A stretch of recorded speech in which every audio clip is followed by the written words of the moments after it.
everyone, it's me, Krista. Welcome back to my channel if you've been here before. If not, welcome for the very first time to my little art corner here on YouTube.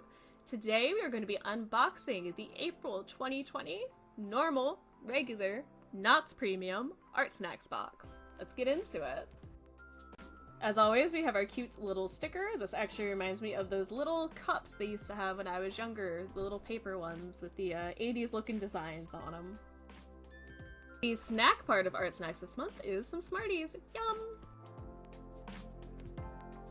And as always, this is our little menu that lets us know exactly what is inside.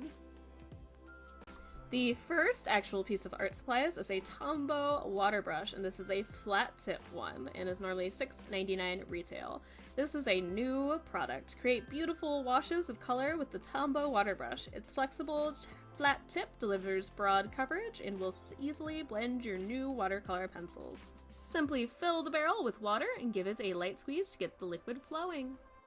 I do like how the tip on this is a little different than what you would normally get with a water brush. Next we have some Faber-Castell Pitt Big Brush Artist Pens, and these are normally $6 each. Think big and draw even bigger. Faber-Castell Pitt Big Brush Artist Pens combine a modern brush nib with traditional India ink. India ink is pigmented, very light fast, it can last over 25 years, and waterproof, making it a popular choice among artists everywhere. Lay down full coverage or narrow detailed strokes with these versatile pens. I am testing all these items on some Strathmore 300 series mixed media paper. I actually really like these markers so far. They seem pigmented, juicy, and they blend well. The following item are some Faber-Castell Gold Faber Aqua Watercolor Pencils, and these are normally $1.25 retail each. Transform your drawings into watercolor paintings with Faber-Castell Gold Faber Aqua Watercolor Pencils. These water-soluble colored pencils easily meet the needs of any artist thanks to their excellent coverage and light fastness. The brilliant colors remain intense, wet, or dry, resulting in unlimited options for blending techniques.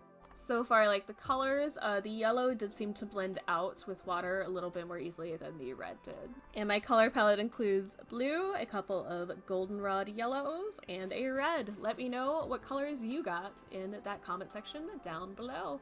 I like the colors I got, but I do love myself a primary color palette.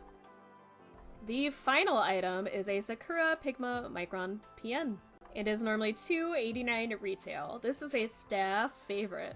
Perfect for everyday writing and sketching, the Sakura Pigment Micron PN features a durable plastic nib that produces consistent fine or medium lines. The archival ink is quick drying and waterproof, making this pen the perfect companion to your new watercolor pencils.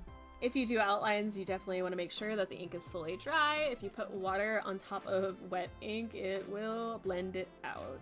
My first impressions of this box are that I like the items that came in. So far they seem to work really well. I won't know for sure until I do a project with them though. It seems like a good combination as of now. But this unboxing video and swatches are done. If you liked this video, please hit that like button. If you have any comments, questions, feelings, concerns, or you want to let me know your experiences with any of these art supplies, please let me know in that comment section down below. I look forward to hearing from you. If you want to see more videos like this, please feel free to subscribe. I do Artsnacks unboxings and projects once a month. Thank you so much for taking the time out of your busy day or night to watch this video and listen to me ramble. I greatly appreciate it. I look forward to hearing from you guys soon, and you'll definitely be hearing from me soon. Bye, everybody!